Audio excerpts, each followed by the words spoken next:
공인중개사라는 산의 두 번째 숲인 민법 및 민사특별법 여행을 출발해 보도록 하시겠습니다. 자, 이번 여행의 목적은 크게 두 가지입니다. 첫 번째는 이 민법 및 민사특별법의 지도를 한번 그려본다는 거. 두 번째는 그 지도에 쓰여져 있는 여러 가지 용어가 있겠죠. 그 용어의 개념을 우리가 정리해 본다는 거. 그래서 이 두 가지 목적을 가지고 여행을 떠나보도록 하시겠습니다. 자, 그러면은 이 민법 및 민사특별법은 우리 공인중개사 전 과목 중 가장 기초가 되고 가장 중요한 과목이 되겠습니다. 따라서 하루도 빼지 말고 공부를 해야 되는 우리 합격에 당락을 정하는 과목이라는 거 꼭 명심을 하시고 출발해 보도록 하시겠습니다. 자, 그러면은 이렇게 중요한 과목을 어떻게 하면 우리가 잘 공부해낼 수 있겠는가 해서 저는 5가지의 방법을 제시하고자 합니다. 자, 첫 번째는 일단 몰라도 처음부터 끝까지 가본다. 중간에 좀 이해가 안 되고 이런 게 있어도 뭐예요? 에이 그냥 하면서 넘기면서 그냥 꾹 참고 쭉 일단 끝까지 가본다는 거. 그 다음 두 번째는 민법 법이죠. 따라서 법이기 때문에 가슴이 아닌 머리를 가지고 접근해야 되겠다. 즉 감성이 아니라 이성에 의해서 접근을 해야 되겠다는 것이죠. 자, 우리 보면은 뉴스에 보면은 우리가 생각하기는 어우 저 죽일 놈 이렇게 하지만은 사실 판사님은 뭐예요? 사형하지 않고 뭐예요? 뭐 징역 10년 이렇게 하는 경우가 많잖아요. 그래서 뭐 국민의 법 감정과는 먼 판결이다 이런 얘기를 많이 들어보셨죠? 그런 게 비일비재합니다. 예컨대 우리가 사기에 의해서 매매를 했다고 합시다. 그럼 우리 생각이 뭐예요? 야, 저 나쁜 놈 이거 무효야 이런 생각을 하기가 쉽죠. 그렇지만은 이성은 뭐예요? 우리 법은 유효라고 이렇게 정의를 하고 있습니다. 그래서 두 번째는 우리가 머리로 접근을 해야 되겠다. 다음 세 번째 가장 중요하죠. 가장 기초가 되고 법조문에 충실한 공부가 되어야 되겠다. 조문에 충실하자. 뭐 요약 정리해서 얘기 아니라 조문에 충실하자는 거. 그 다음 네 번째는 이 조문을 잘 해석해 놓은 판사님의 판결의 예가 있겠죠. 줄여서 판례. 그래서 가장 우리 기출이 되는 중요한 판례하고 그 다음에 최신 판례 요걸 정리하자는 거. 자, 그런데 우리 수험생 관점에서는 말이죠. 이게 어렵죠. 조문에 충실하게 공부하자 판례에서 공부하자. 그죠? 그럴듯하죠. 그러나 이게 실질적으로 어렵다는 거예요. 그러면은 그 대안이 뭐냐? 바로 그게 기출문제입니다. 그래서 이 기출문제를 꼼꼼하게 우리가 풀어볼 필요가 있습니다. 자, 꼼꼼하게 풀어본다는 건 두 가지죠. 첫 번째는 뭐예요? 요 보기, 요 문제는 민법이 몇 조에 대해서 묻고 있는가? 그 조문을 한번 뒤져봐야 되겠고, 또 혹시 판례가 있다면 관련 판례가 무엇인가? 그걸 우리가 정리를 해야 되겠다는 것이죠. 자, 그래서 민법을 공부하는 5가지 방법 다시 한번 말씀드리면, 첫 번째, 일단 몰라도 처음부터 끝까지 가보자. 두 번째, 가슴이 아닌 머리로 이성으로 접근하자. 세 번째, 법 조문에 충실하자. 네 번째, 판례를 꼭 한번 보자. 마지막 가장 중요한 기출문제를 섭렵하자는 것입니다. 자, 그러면은 우리가 이 민법 및 민사특별법을 왜 배울까요? 그 목적은 결국은 우리는 뭐예요? 우리 고객들 간의 부동산 거래를 제대로 중개하기 위해서 배우는 것이죠. 그 중에 특히 뭐예요? 민법은 민법, 법률적 관점에서 분쟁의 소지가 없게 깔끔하게 중개하는데 거기에 목적이 있다는 것입니다. 그래서 그걸 항상 잊지 마시고 출발해 보도록 하겠습니다. 자, 그러면은 이 민법이라는 어마어마한 이 숲은 어떻게 구성이 되어 있느냐? 그 한번 지도를 보자고요. 자, 먼저 지도를 보기 전에 우리가 한번 곰곰이 생각해 보세요. 여러분이 자격증을 딱 따고 중개사무소에 딱 앉아 있습니다. 그러면 뭐예요? 이제 갑돌이가 지나가다가 아유, 김 선생님, 제 아파트 10억에 좀 팔아주세요. 이렇게 할 수 있고, 또 을순이가 지나가다 뭐예요? 김 선생님, 제 아파트 제가 살 좀 아파트가 좀 작아서 그러는데 좀 큰 평수 아파트 주변에 있는지 좀 알아봐 주세요. 이렇게 할 수가 있잖아요. 그럼 뭐예요? 갑돌이가 김 사장님인지 여러분 사장님이 갑돌이가 울수에 전화해서 자 이렇게 해서 좋은 거 구했으니까 서로 오십시오 하고 전화를 하겠죠. 자 그러면 갑돌이 울순이가 딱 왔습니다. 여러분 딱 커피 한 잔 딱 대접하면서 이렇게 이제 대화가 되겠죠. 자 그랬을 때 뭐예요? 갑돌이가 제 아파트 10억에 사세요. 그럼 울순이가 뭡니까? 오케이 좋습니다. 10억에 사겠습니다. 그러면 뭐예요? 계약이 성립이 되는 거죠. 그래서 계약금 딱 주고받죠. 그때 그거를 뭐라고 그래요? 어려운 표현으로 법률행위라고 그럽니다. 법률행위. 법률 효과를 발생시키는 행위죠. 그 법률행위 중에서 특히 뭐예요? 아파트를 사고 파니까 팔매자, 살매자에서 매매 이렇게 표현하는 거죠. 매매라고 하는 거예요. 그러면은 이 최초의 법률행위 이거는 뭐냐면은 말이죠. 이걸 사고 팔았다고 해서 바로 을순이한테 아파트의 소유권이 넘어가는 게 아니죠. 그쵸? 나중에 등기를 해야 되잖아요. 그러면은 요 최초의 계약할 당시에 갑돌이하고 을순이에게는 뭐가 생기냐면 말이죠. 갑돌이는 뭐예요? 10억 내놓으세요. 매매 대금 지급 청구권이라는 권리가 생기고요. 그 다음에 을순이는 뭐예요? 그 아파트 소유권 나한테 이전 등기 해주세요 하는 소유권 이전 등기 청구권이라는 권리가 생깁니다. 자 이런 건 뭐예요? 서로 상대방의 빚을 지고 있죠. 빚을 한자로 뭐라고 그래요? 빚채자. 그래서 그거를 받을 수 있는, 요구할 수 있는 권리죠. 그래서 뭐라고 한다? 채권. 그래서 이 채권이라는 권리를 발생시키기 위한 법률행위를 줄여서 우리가 채권행위다 이런 표현을 합니다. 자, 그래서 딱 기억을 하세요. 제일 먼저 뭐가 일어난다?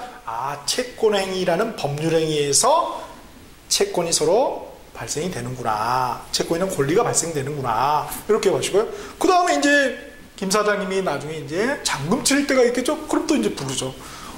갑돌이 을순씨 이제 오세요. 잔금 칠 때부터 딱 왔다 이거예요. 잔금 친다. 그러면 뭐예요? 이제 갑돌이는 잔금, 저 을순이는 잔금을 갑돌이는 딱 주죠. 매매대금을. 그러면은 갑돌이는 뭐예요?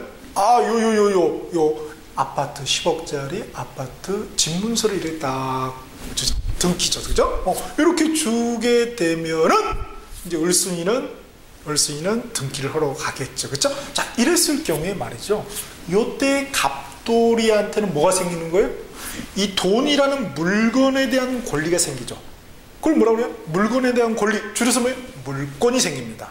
그리고 을순이한테는 등기를 하게 되면 이 아파트라는 물건에 대한 권리, 물권, 소유권이 생기죠. 그렇죠?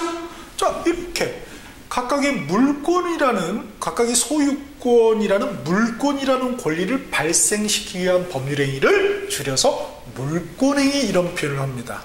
그렇죠? 이때 이제 비로소 물권이 발생되는 거예요. 이거를 우리 민법에서는 담고자 하는 것이죠. 그런데 안타깝게도 말이죠. 우리도 그렇고 일본 놈들도 그렇고 독일법을 개수를 했습니다. 독일법. 그래서 순서가 걔들에 맞춰져 있어요. 사실 우리 현실적인 그런 채권행위, 물권행위 이렇게 돼 있지 않고 거꾸로 돼 있습니다. 자, 그래서 민법이라는 이 숲은 채권행위라는 이 채권이 가장 나중으로 가 있어요. 그 다음에 물권, 그 다음에 이 두 개를 통합하는 총괄적인 규칙에서 첫 번째 나무로 가 있습니다. 그래서 어떤 총괄적인 것은 앞에다 놓는 게 독일 애들의 어떤 사고 방식이죠. 그래서 독일은 그래서 철학이 발달된 겁니다. 오케이. 자, 그래서 조금 우리 현실적인 순서하고는 조금 뒤바뀌어져 있다는 거, 그걸 염두를 해 두시고 이 민법이라는 숲의 세 가지 나무에 대해서 한번 살펴보죠. 자, 첫 번째 나무가 총칙입니다. 총칙. 총이라는 건 뭡니까? 모두죠. 모두 다. 우리가 국민 총소득 이런 거 들어봤습니까? 총이 뭐예요? 모두죠, 그죠?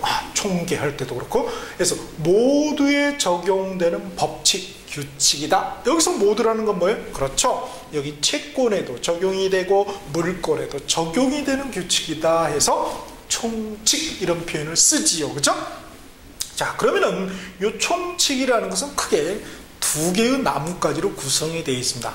첫 번째는 법률행위라는 놈하고 두 번째는 법률효과입니다. 자, 법률행위라는 게 뭐냐? 법률효과를 발생시키기 위한 행위죠. 법률효과는 그럼 뭐냐? 결국은 뭐예요? 권리를 발생시키는 거죠. 그렇죠? 그래서 권리를 발생시키기 위한 행위, 법적인 행위를 우리 줄여서 법률행위 이런 표현을 씁니다. 자, 그러면 이 행위를 하려면은 먼저 뭐가 있어요? 행위자. 이 법률행위라는 일사자, 일에 해당되는 사람이 있겠죠. 사람 자자. 그래서 뭐예요? 당사자. 이 갑돌이 을순이가 뭐가 되는 거예요? 그렇죠. 그 당사자가 되는 것입니다. 그렇죠? 옆에 지나가는 놈은 제3자가 되는 거죠. 병은. 그 다음에 여기에 목적. 이제 목적은 내용이라고 하는데 목적이 뭡니까? 하나는 아파트 소유권, 하나는 매매대금 소유권이죠. 그렇죠? 요게 목적이 되는 거죠. 이 법률행위에. 그다음 의사 표시. 의사라는 것은 생각이고 표시라는 것은 그 생각 안에 있는 생각을 갖다가 겉표자, 보일시자, 겉으로 보이게 하는 거죠. 그래서 의사 표시는 의사하고 표시라는 게 짬뽕된 말입니다. 그래서 갑돌이가 뭐예요? 나 이거 10억에 팔아야지 이런 의사죠. 그리고 을순이한테 뭐예요? 10억에 사시오! 겉으로 표현한 거, 말을 뱉은 거죠. 이게 의사 표시예요. 또 을순이 입장에서도 뭐예요? 저거 내가 저 아파트 내가 사야지, 10억에 사야지. 그러면 10억에 파시오! 이렇게 한 게 뭐예요? 내가 10억에 사겠어! 이렇게 한 게 뭐예요? 그게 의사 표시죠. 그쵸? 그런데 갑돌이 을순이가 바쁠 수가 있겠죠. 그래서 갑이 갑다시, 을이 을순이가 을다시 내세울 수가 있잖아요. 이게 뭐가 되는 거예요? 그렇죠. 시다발이. 잘 아시네요. 그렇죠? 시다발이 하면 왠지 좀 법에서는 뽀대가 안 나. 그러니까 뭐라고 그래요? 대리 이럽니다. 대리. 난 대리 들어본 게 회사에서 김대리, 박대리, 홍대리밖에 안 그렇게 생각하시면 안 돼요. 대리는 대신해서 일을 처리한다 이거죠. 그렇죠? 그래서 대리가 있는 거예요. 그리고 갑돌이가 팔 때 말이죠. 을순이한테 너무 경기가 좋아. 그래서 뭐예요? 양도소득세 당신이 을순이 당신이 물어주면 내가 팔지. 이렇게 조건을 꼭 거는 경우가 있죠. 그렇죠? 또 을순이 입장에서 뭐예요? 요새 불경기인데 말이야. 부동산 경기가 취득세, 등록세, 그죠? 지금 이제 취득세죠. 통합해서. 취득세 내주면 내가 사지 뭐 10억. 이렇게, 그죠? 이렇게 조건을 다는 경우가 있어요. 조건을 부착했다. 그래서 붙었다는 거죠? 그런 약관, 어떤 조건이죠. 그런 걸 갖다 우리가 법률행위의 부관이다. 이런 표현을 씁니다. 그죠? 자, 그래서 총칙은 이렇게 크게 법률행위, 법률효과 이렇게 두 개의 나뭇가지로 구성이 되어 있습니다. 제가 공부할 때 어떻게 해야 된다고 그랬어요? 샤우팅을 해야 된다고 그랬죠. 지금 샤우팅하고 계신가요? 이제 하시네. 그렇게 하셔야 돼요. 법률이, 법률효과 이렇게 말을 하셔야 됩니다. 자, 그러면은 두 번째 나무가 물권인데요. 일단 물권이라서 물건에 대한 권리죠. 물건에 대한 권리요. 쉽네. 그럼 물건을 갖다가 말이죠. 사실상 지배하는 사람이 있고 법률상 지배하는 사람이 있겠죠. 그렇죠? 예컨대 우리 아파트가 있어요. 아파트.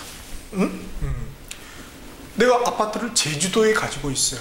그러면 나는 근데 제주도에 있는 사람한테 내가 임대를 해줬어요. 그렇죠? 그러면 실질적으로 사실적으로 딱 눈에 봤을 때 사실적으로 지배하는 사람은 누굽니까? 제주도에 사는 사람입니까? 서울에 있는 남입니까? 제주도에 있는 사람이죠. 요 양말은 뭐가 있다는 거예요? 사실상 지배권이 점유권이 있다 이런 표현을 씁니다. 점유를 하고 있으니까. 그렇죠? 그에 반해서 나는 뭐예요? 서울에 있는 나는 점유를 하고 있지 않잖아요. 그렇죠? 그러나 법률적으로는 내 거죠. 내 거. 법률적으로 내 거다. 내 거 권리가 뭡니까? 내가 소유하고 있다. 소유권. 그래서 크게 물건에 대한 권리는 점유권하고 사실상 지배권인 점유권하고 법률상 지배권인 소유권으로 양분이 되어 있습니다. 오케이? 물론 같을 수도 있겠죠. 그 사람이. 자, 그런데 이 소유권이라는 것은 물건을 말이죠. 사용할 수 있고 수익할 수 있고 처분할 수 있는 권리입니다. 그런데 사용 수익을 내가 딴 놈한테 이렇게 줄 수도 있겠죠. 그런 권리, 그런 토지를 이렇게 해주면은 토지에 대한 사용 수익권을 딴 놈한테 하면은 지상권, 지역권이라는 것이 있고요. 이제 구체적인 건 우리가 나중에 볼 거예요. 그 다음에 토지뿐만 아니라 건물까지 이렇게 사용 수익을 할 수 있는 그런 권리가 전세권이라는 게 있습니다. 오케이? 자, 그래서 이런 거를 갖다가 우리가 소유권이 사용 수익이죠? 사용의 용자, 수익의 익자, 그러면 용익이 되겠죠. 용익 물권이 되는 것입니다. 요 세 놈이. 그 다음에 이제 소유권의 마지막이 처분이죠. 그죠? 그래서 처분할 수 있는 권리. 처분해버려. 내가 주인이 아닌데도. 그쵸? 왜? 내가 받을 게 있으니까. 그죠? 받을 거. 빚진 놈한테 받을 게 뭐라? 채권이라고 그러죠? 채권이 있어. 안 주네? 그럼 뭐야? 처분해버린다는 말은 뭐냐면요. 경매 때려버린다 이거예요. 경매를. 그래서 그게 유치권, 질권, 저당권이 그런 경매권이 있습니다. 그래서 요거를 갖다 뭐라고 그래요? 채권을 담보하는 물건이다. 그래서 우리가 담보물권 이런 표현을 씁니다. 자, 이렇게. 그러나 이 물권에도 말이죠. 총칙이라는 게 있어요. 이게 뭐 다르지? 요거는 뭐예요? 물권에만 통하는 총괄적인 규칙이죠. 요거는 뭐예요? 이 총칙은 민법 다 통하는 총괄적인 규칙이고 좀 다릅니다. 그 다음에 우리 첫 번째가 뭐였죠? 채권이었죠. 그죠? 채권. 자, 그래서 채권이라는 것은 크게 두 개의 나뭇가지로 구성이 되어 있습니다. 자, 채권도 채권에만 통하는 총괄적인 규칙이 있겠죠? 그리고 채권을 발생시키는 게 여러 가지가 있겠지만 그 중에 대표적인 게 계약이에요. 계약. 맺을 계자, 약속을 맺는 거죠. 이 계약이라는 거, 계약도 하나의 법률행위입니다. 그렇죠? 자, 이 계약인데 계약 중에서 우리가 중개하는 대표적인 계약이 뭐다? 매매 계약, 교환 계약, 임대차 계약. 그래서 우리는 요거 세 가지만 딱 배우는 거야. 너무 쉽죠, 그렇죠? 자, 이렇게 해서 우리가 민법이라는 커다란 두 번째 숲의 나무 세 개를 한번 살펴보았습니다. 자, 그러면은 민법에서는 우리가 무엇을 배우냐 말이죠? 딱 세 개입니다. 세 개. 첫 번째가 뭐예요? 법률 행위. 두 번째가 법률 효과. 세 번째가 법률 관계입니다. 이 세 놈을 배우는 거예요. 그래서 민법의 모든 조문은 이 세 개를 얘기하고 있는 겁니까? 얘기를 하고 있는 거죠. 어떤 법률 행위를 했을 때 어떤 법률 효과가 생기고 또 당사자가 그리고 제3자에는 어떤 법률 관계가 생기는지 그 얘기를 하고 있는 거죠. 민법의 조문은 그런 거에 대한 스토리이다 이렇게 보시면 됩니다. 그래서 조문상에 어떤 법률행위고 어떤 법률 효과고 어떤 법률 관계인지를 해석을 하는 것, 그게 민법의 포인트가 되는 것이죠. 그렇죠? 똑같네. 뭐하고 우리 개념은 다 알고 있다는 거예요. 감기약을 먹었어요. 그렇죠? 감기약을 먹었어. 감기약을 먹는 행위를 했을 때 어떤 효과가 생기느냐. 감기가 나았다. 아니면 뭐예요? 나았다가 다시 재발한다. 그랬을 때 법률 관계 뭐예요? 유치원에 보내면 안 되죠. 올무니까. 그죠? 우리 애. 그리고 그런 기본적인 개념은 똑같다는 거예요. 그래서 법률 행위, 그죠? 법률 효과를 발생시키기 위한 행위, 법률 행위, 그리고 법률 효과. 법률 효과는 우리가 권리 변동이라고도 하죠. 그래서 권리의 발생, 변경, 소멸을 말합니다. 그리고 마지막에 법률 관계. 법률 관계라는 결국 뭐예요? 권리 의무 관계가 되는 것이죠. 자, 이렇게 돼 있어요. 그런데 법률 행위에 의해서만 꼭 이렇게 파급 효과가 있는 것이 아니고 법률 행위에 의해서만, 내가 행위를 하지 않아도 법률 규정에 의해서도, 그죠? 법률 규정, 그냥 법에 딱 정해져 있어요. 내가 행위를 하지 않아도 법의 규정에 의해서, 법률 규정에 의해서 법률 효과, 법률 관계가 이렇게 파급 효과가 생기는 경우가 있더라 이겁니다. 이거 우리 알죠 다. 그게 뭡니까? 상속. 상속이라는 게 대표적인 법률 규정입니다. 아버님이 딱 돌아가셨어요. 그죠? 그러면은 뭐예요? 아버님의 재산에 대한 소유권이 맺게 되는 거 아니에요. 그죠? 그래서 어떤 사람은 이게 상가집에 가면 그렇죠? 겉으로는 막 우다가 안에 가서는 막 입이 이렇게 째지실 분이 있죠. 절대 그러면 안 되죠. 그건 이제 이 법률 규정을 아는 거예요. 그래서 법률 규정. 그죠? 그래서 내가 소유권이 딱 생기면 어떻게 돼요? 소유권이 바로 생기죠. 그럼 뭐예요? 내가 다른 사람한테 소유권을 주려면 막강한 물권이 생기는 거죠. 이렇게 권리가. 자, 그래서 요거 두 개는 꼭 기억합시다. 이번 시간은. 자, 권리를 발생시키는 거 두 개가 뭐가 있다? 하나는 법률 행위, 또 하나는 법률 규정.